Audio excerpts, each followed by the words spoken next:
Hello বন্ধুগণ, দেখো আমার স্বামী কিনে আইছে বাজার থেকে বটম মাশরুম। আমি এখন এই বটম মাশরুমটা ভালো করে গরম জল দিয়ে ধুয়ে দিলাম। আর দেখছোই না ওইখানে জিরা আদা লঙ্কা আমি বাইটা নিছি, লগে কয়েকটা এলাচও দিছি। তারপরে আমি বাইটা নিছি কাঁচা বাদাম আর কিশমিশ। তারপরে আমি এখানে তেলে বটম মাশরুমটা গরম মশলা আর লবণ দিয়া অল্প ভাইজা নিছি।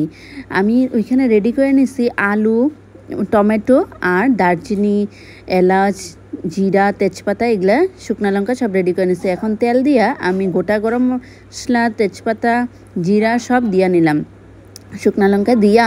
এখন আমি একে একে টমেটো আলুগুলা দিয়া ভালো করে নাড়াচাড়া করে নেব। এই আমার কর্তা যে কি নিয়ে আসে বাজার থেকে। এখন হলুদ, পরিমাণ মতো লবণ, আমি কিন্তু মাশরুমে লবণ দিয়েছিলাম, এখানে কিন্তু আমি কম করে লবণ দিলাম। তারপরে চিনি, তারপরে ওই যে মশলাটা জিরা লঙ্কা আদা এলাচ ওই বাটাটা আমি দিয়ে দিলাম। তারপরে এখন আমি নাড়াচাড়া করে এখন আমি ওই যে ভাজে রাখা মাশরুমটা ওইটা দিয়ে দিলাম, ব্যাঙের ছাতা।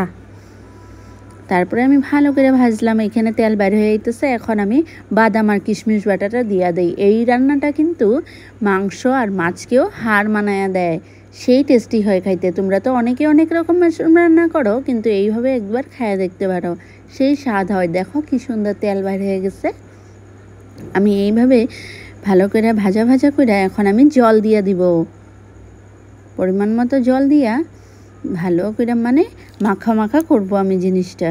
ভালো মাখা মাখাই খাইতে মাশরুমটা ভালো লাগে। এইবার ভালো করে ফুটে আসলে আমি আরও অল্প একটু গরম মশলা আর নিরামিষ যেহেতু আমি ঘি দিয়ে দিলাম।